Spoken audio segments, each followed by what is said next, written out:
The ship was dying, and so was the man inside it. Pressed his hand against the wound on his side and watched his blood float in the zero gravity. The red drops drifted past his face like tiny planets, spinning slowly in the darkness of his broken cockpit. Warning lights flashed everywhere. The computer voice had stopped talking an hour ago. Even the machine had given up hope.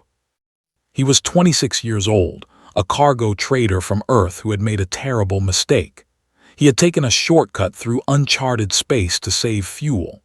Pirates had found him within 3 hours. They had taken everything valuable from his ship, shot him once for fun, and left him to die in the endless black void. Now his oxygen was running out. His engines were dead. His distress beacon blinked weakly into space, but he was so far from any human territory that no one would hear it for years. By then, his frozen body would be just another piece of space debris. Closed his eyes and thought about his mother back on Earth. She had told him not to become a trader. She had wanted him to stay home, to work in the family restaurant, to marry a nice girl and give her.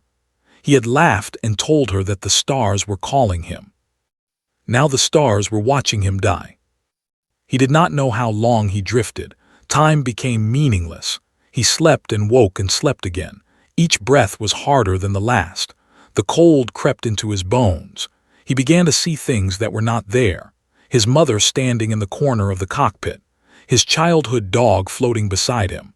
A girl he had loved in school smiling at him with sad eyes. Then he saw the planet. At first he thought it was another hallucination. A blue and green world, beautiful and alive, growing larger in his cracked viewport. But hallucinations did not have moons. This planet had 3 of them, hanging in the sky like white pearls. His ship was falling toward it. Gravity had caught him. Tried to laugh, but he did not have enough air. He was going to crash on an unknown world far from any human map. He would die on impact or he would burn up in the atmosphere. Either way, it would be faster than suffocating. He closed his eyes and waited for the end. But the end did not come. He woke to strange sounds, clicking and chirping like insects in a summer field. He was lying on something soft. The air smelled like flowers and fresh soil. Warm sunlight touched his face. Opened his eyes and screamed. Creatures surrounded him, dozens of them. They were small, no taller than his waist, with hard shells covering their bodies like armor. They had 6 legs and 2 arms, and their heads were dominated by huge compound eyes that glittered in the light. Antennae twitched above their heads. They looked like giant insects, like something from a nightmare. He tried to move, but pain exploded in his side. He looked down and saw bandages wrapped around his wound. Clean, white bandages. Someone had treated him. One of the creatures stepped forward. It was older than the others, its shell faded to a pale gray, its movements slow and careful. It made a series of clicking sounds, and then, to shock, it spoke. Peace, it said. The word was broken and strange, clearly learned from some translation of his distress beacon. You are safe, peace. Stared at the creature. His heart was pounding. Every instinct told him to run, to fight, to escape. But he was too weak to move, and these things had saved his life. Who are you? He whispered. The old creature touched its chest with one delicate limb. It said, I am. Over the following months, learned about They were a gentle species, perhaps the gentlest in the galaxy. They had never fought a war. They had no weapons, no soldiers, no concept of conquest. They spent their lives farming, creating art, and caring for their families. Violence was so foreign to them that they did not even have a word for murder. When ship had fallen from the sky, they could have ignored it. They could have let the strange creature inside die. Humans were unknown to them. For all they knew, he could have been dangerous, a predator from the stars who would hurt them. But Elder had looked at the burning wreckage and seen only one thing. Someone who needed help. She had ordered her people to pull him from the fire. Their doctors had studied his alien body and learned how to heal him. Their farmers had experimented with their crops until they found foods he could eat. Their children had visited him every day, bringing him gifts and watching him with curious eyes. Learned their language slowly. He told them about Earth, about humans, about the vast civilization spreading across the stars. They listened with wonder. They had never traveled beyond their own system. The galaxy was a mystery to them, full of dangers they could not imagine. "Why did you save me?" asked one evening. They sat together watching the 3 moons rise over the fields. "You did not know me. You did not know what I was." Santeni moved gently. "You were hurt," she said simply. "That was enough."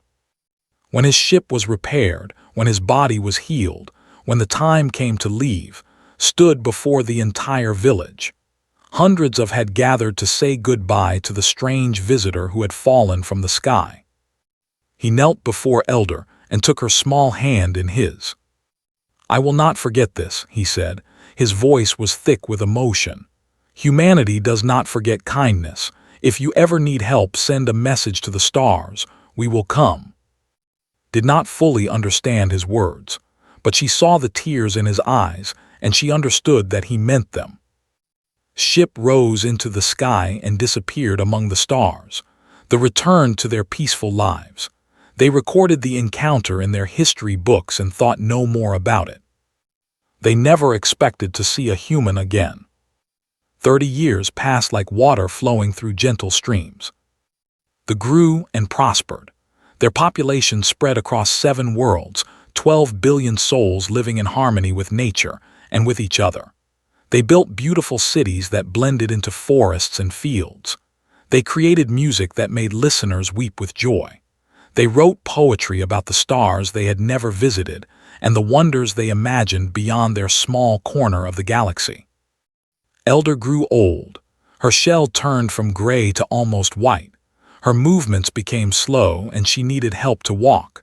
But her mind remained sharp and her people still came to her for wisdom. She had led them through decades of peace and they loved her for it.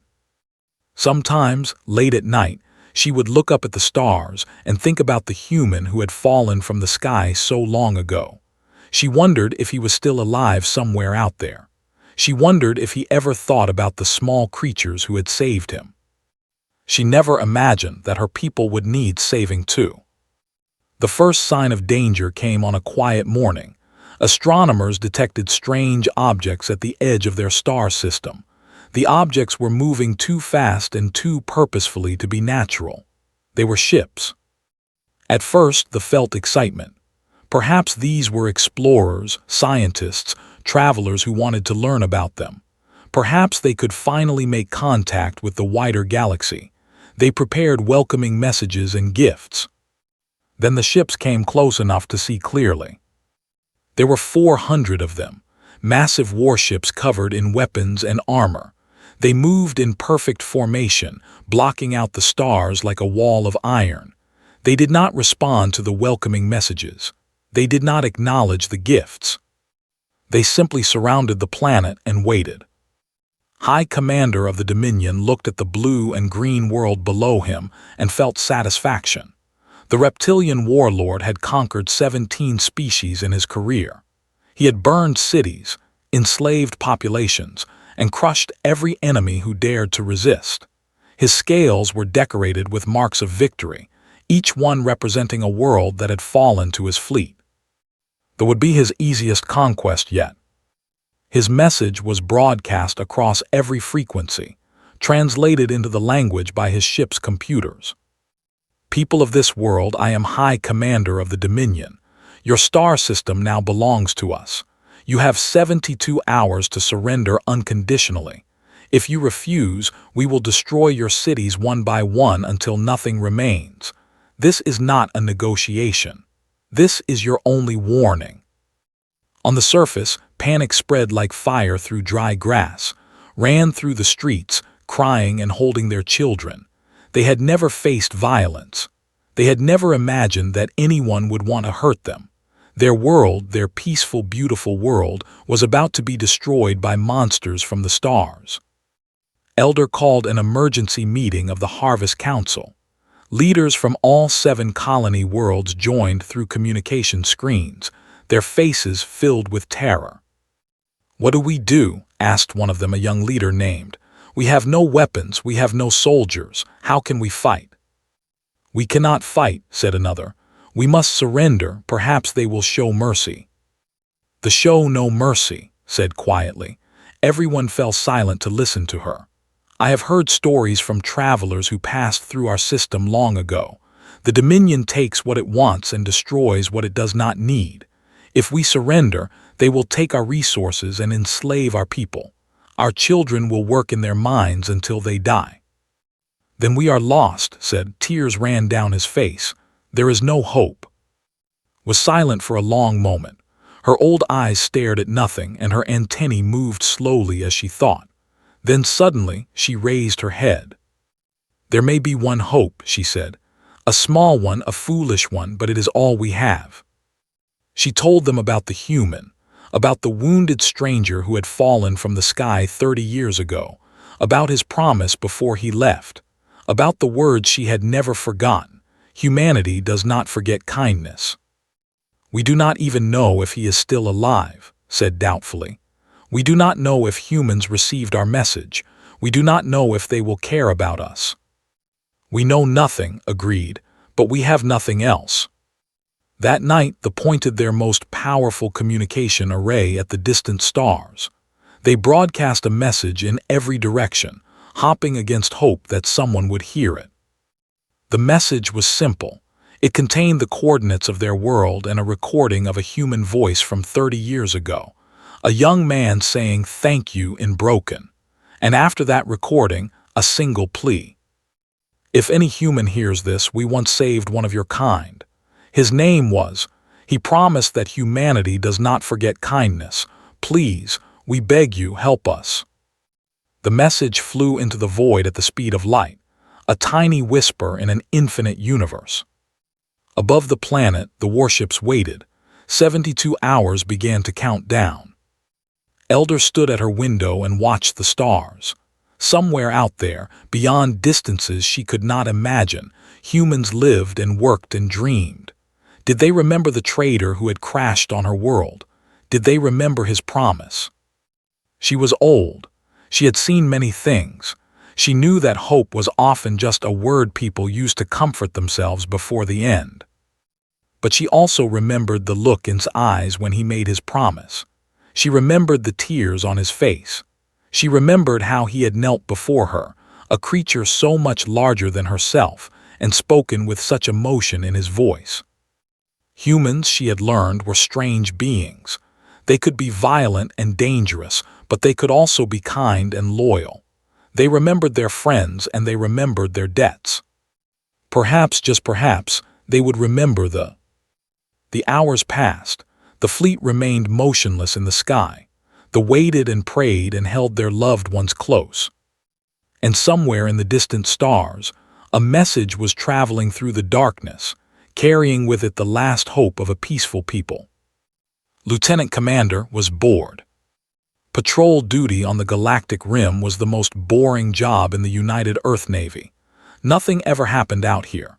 Just empty space, distant stars, and the occasional asteroid that needed to be logged in a report.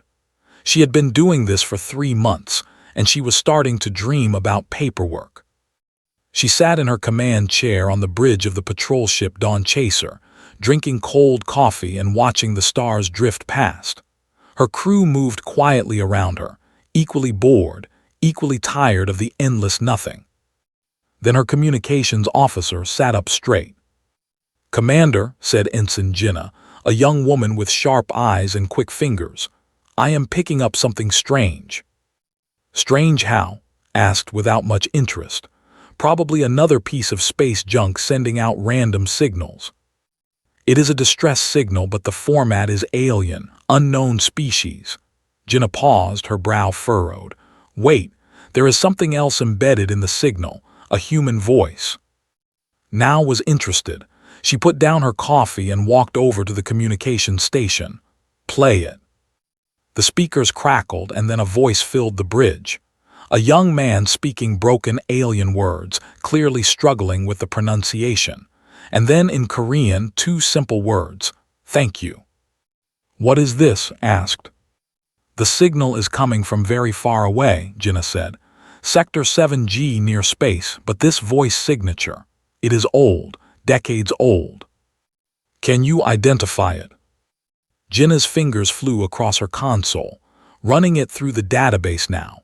A moment later, she looked up with wide eyes. "Commander, I found a match. Cargo trader, registered out of Earth. He was reported missing 32 years ago during a solo trading run. He returned 11 months later with a strange story about being rescued by an alien species." Felt something cold run down her spine. What else is in the signal? Jinnah played the rest.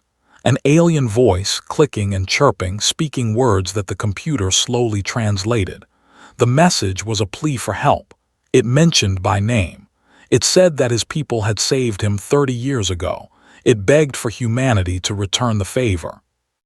"Get me everything we have on," said. Her voice was quiet but hard. "And contact Fleet Command, now." Within an hour, had learned full story. He had indeed been rescued by a peaceful species on the far edge of explored space. He had spent 6 months recovering on their world. When he returned to Earth, he had tried to establish formal contact between humanity and but the distance was too great, and no one was interested in a species so far away. Had spent the rest of his life advocating for his rescuers. He had written books about them. He had given speeches. He had begged the government to send a diplomatic mission.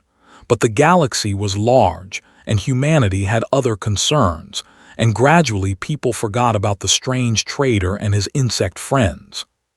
He had died 11 years ago, alone in a small apartment, still hoping that someone would listen. But he had left behind recordings, personal logs, and in those logs one message stood out. "If they ever need help, if they ever send a message to the stars, please go to them. They saved my life when they had nothing to gain. They showed me that kindness exists even in the darkest places. Humanity must not forget this debt. I know I never will." Sat in her quarters and watched the recording 3 times. She saw the old man's face, wrinkled and tired but still burning with conviction. She heard the emotion in his voice. She understood that this was more than just a request. It was a dying wish. She took everything to Fleet Admiral Park. Admiral Park was a legend in the Navy. She had commanded ships for 30 years. She had fought in 3 major conflicts and won them all. She was known for her iron discipline, her tactical genius, and her absolute refusal to abandon anyone under her protection. She was also known for something else. She never ignored a debt of honor. Stood at attention in the Admiral's office and explained everything. The distress signal, story, the recording, this plea for help. When she finished, Admiral Park was silent for a long moment. She stood at her window, staring out at the stars, her back straight and her hands clasped behind her. "How many ships does the enemy have?" she asked. 400, Admiral, Dominion warships." "And how many would we need to challenge them?" Swallowed. "We would need to pull ships from 6 sectors. It would take everything we have, and even then we might not win."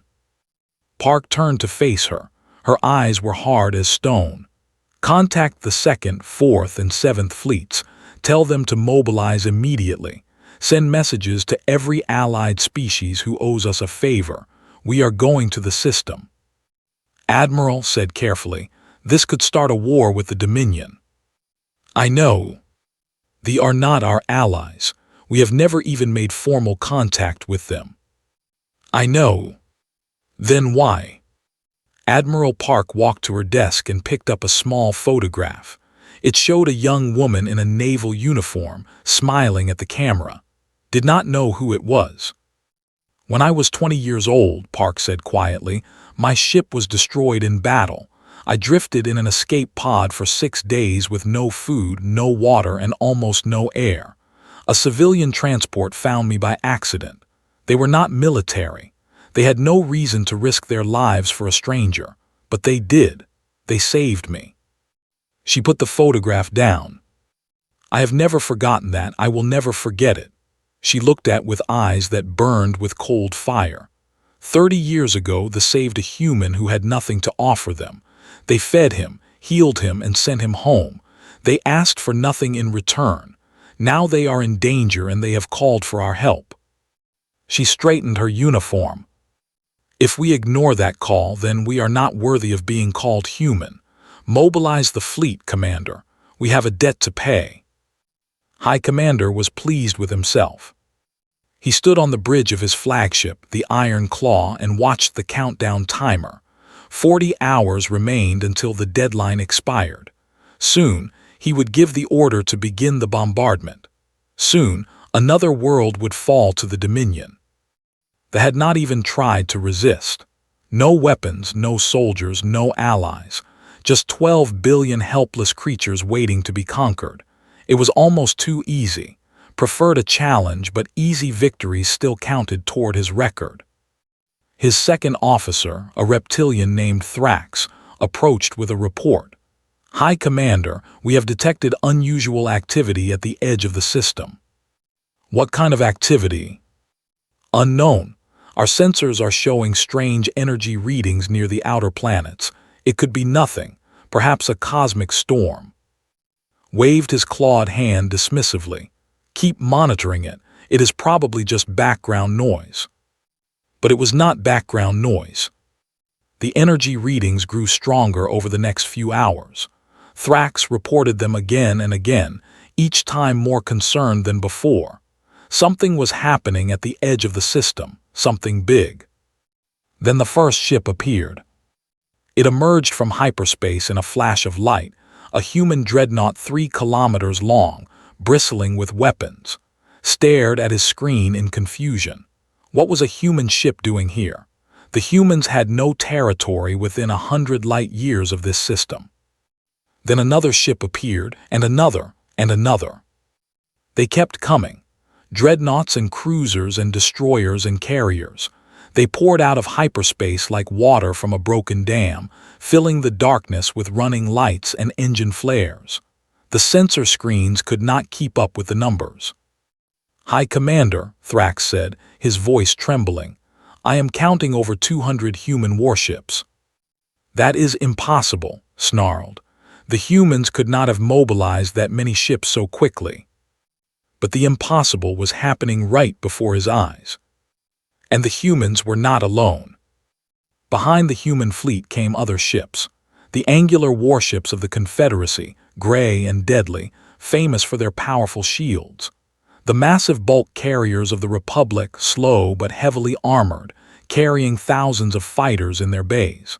The sleek destroyers of the Collective, painted black as the void itself, designed for speed and precision strikes. Ship after ship after ship, an entire armada appearing from nothing, surrounding the fleet like predators circling wounded prey. His blood ran cold. Final count, Thrax reported, his voice barely a whisper. 612 enemy warships. They outnumber us significantly, High Commander. For the first time in his long career, felt fear. On the surface of the billions of citizens watched their screens with disbelief. The sky, which had been dominated by the dark shapes of warships, was now filled with something else entirely.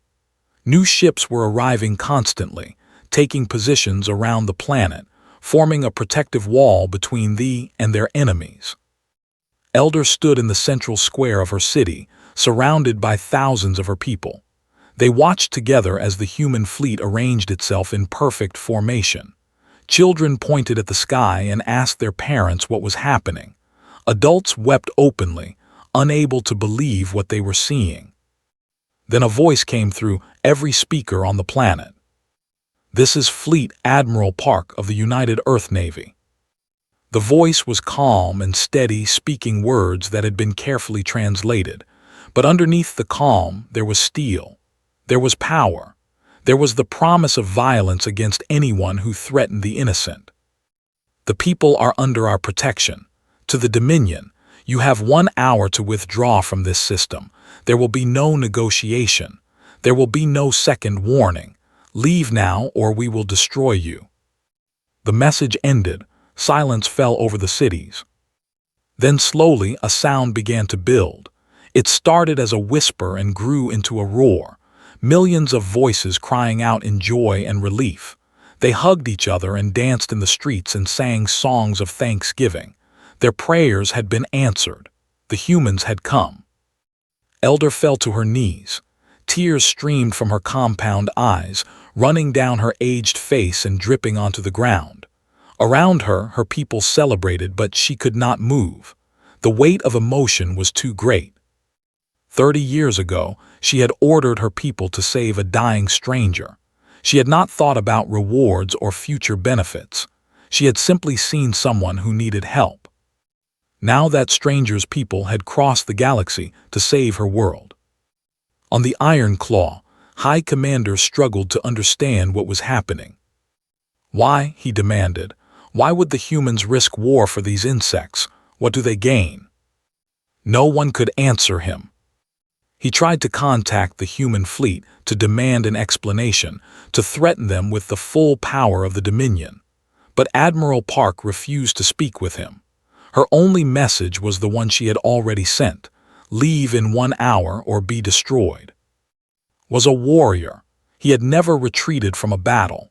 His honor, his reputation, his very identity depended on victory. To flee from these enemies would be the greatest shame of his life. But he was also not a fool. He looked at the numbers: 400 ships against 600. His crews were veterans, but so were the humans. And the humans had allies, strange species who seemed willing to die for creatures they had never met. The hour passed slowly. Officers watched him, waiting for orders. Some wanted to fight, some wanted to run. All of them were afraid. In the end, chose survival over honor. "Signal the fleet," he said. The words tasted like poison in his mouth. "We are withdrawing."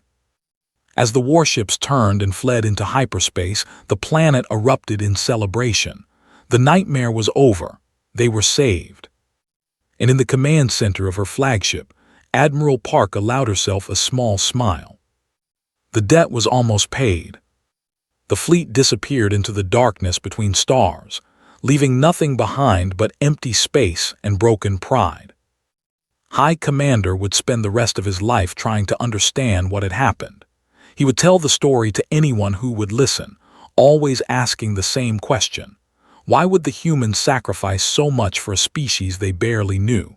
What strange madness drove them to risk war for a debt that was not even theirs?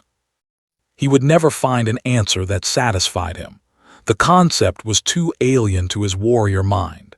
In the Dominion, kindness was weakness. Debts were ignored if there was no profit in paying them.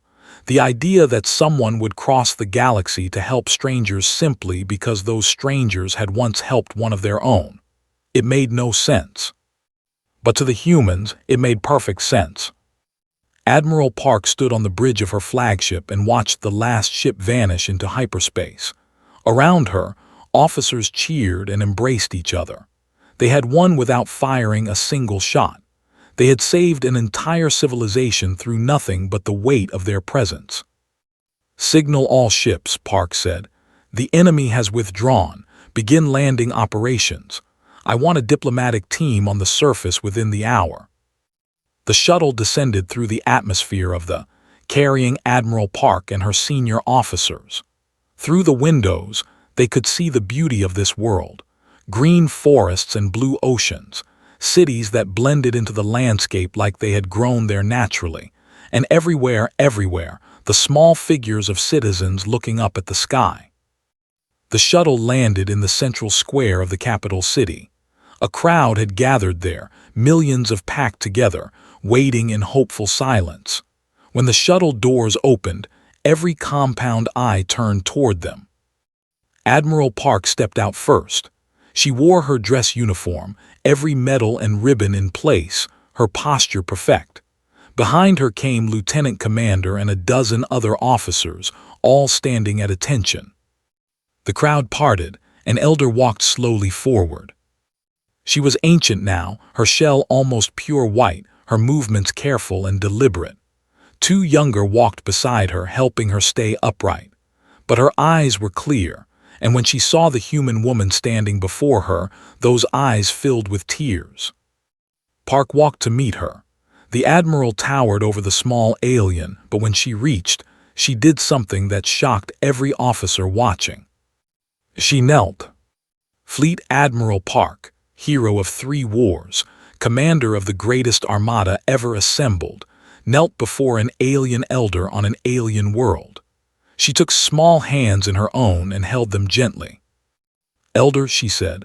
Her voice was soft but carried across the silent square. "On behalf of humanity, I am here to repay a debt." Trembled, her antennae moved slowly as she struggled to find words. "Why?" she finally asked. "We are small, we are weak, we have nothing to offer you. Why did you come?" Park smiled. It was a warm smile, full of something that they had no word for but understood perfectly. 30 years ago," she said, "a human was dying alone in space. He had no friends here. He had no value to you. He was just a stranger in trouble, but you saved him. You fed him and healed him and gave him hope. You showed him kindness when you had no reason to."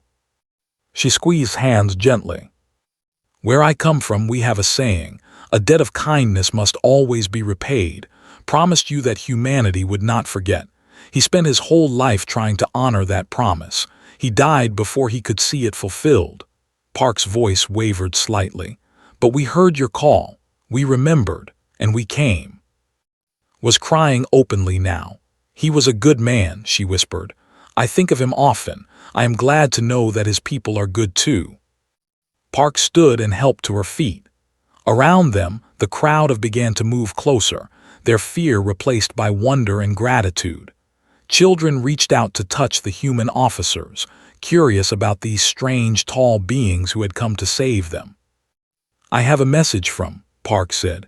She pulled a small device from her pocket and pressed a button. A hologram appeared in the air between them. It showed a man, old and tired, sitting in a small room. His eyes were wet with tears as he spoke. The recording said, "I do not know if you will ever see this. I am dying and I have run out of time, but I want you to know that I never forgot you. I never forgot your people. Every day of my life I have tried to honor the gift you gave me. If you are hearing this, it means that someone finally listened. It means that humanity has finally come to pay our debt." The old man in the hologram smiled through his tears. "Thank you for saving me. Thank you for showing me that kindness exists even in the cold darkness of space. I hope that we can prove ourselves worthy of your example. I hope that we can make you proud." The hologram flickered and died. Silence hung over the square. Then Elder did something unexpected. She pulled Admiral Park into an embrace, wrapping her thin arms around the human as best she could. Park returned the embrace carefully, mindful of the elder's fragile body. "He would be proud," said. "I am proud, thank you." In the days that followed, everything changed. The human alliance was announced to the galaxy. Earth promised to protect the forever, and in return, they shared their agricultural knowledge and philosophical wisdom. Ships traveled between the two civilizations regularly, carrying traders and scientists and artists and students. In the capital city, a statue was built in the central square. It showed a human figure kneeling beside an elder, their hands joined in friendship. At the base of the statue, an inscription was carved in both languages. "Kindness given is never lost. It returns, sometimes with a fleet behind it." The statue became a symbol across the galaxy. Other species heard the story and wondered at it. The Dominion, watching from afar, began to treat their neighbors with more respect. If the humans would mobilize their entire fleet for a debt 30 years old, what would they do for their true allies? Lieutenant Commander was promoted to captain. She was given command of a new ship assigned to patrol space. Sometimes, late at night, she would sit alone in her quarters and read old logs. She would hear his voice, full of hope and conviction, and she would smile. Admiral Park retired 3 years later. She spent her remaining years on a small farm on Earth, growing vegetables and watching the stars. When people asked her about the campaign, she would always give the same answer. We did what humans do. We remembered our friends. We paid our debts, nothing more.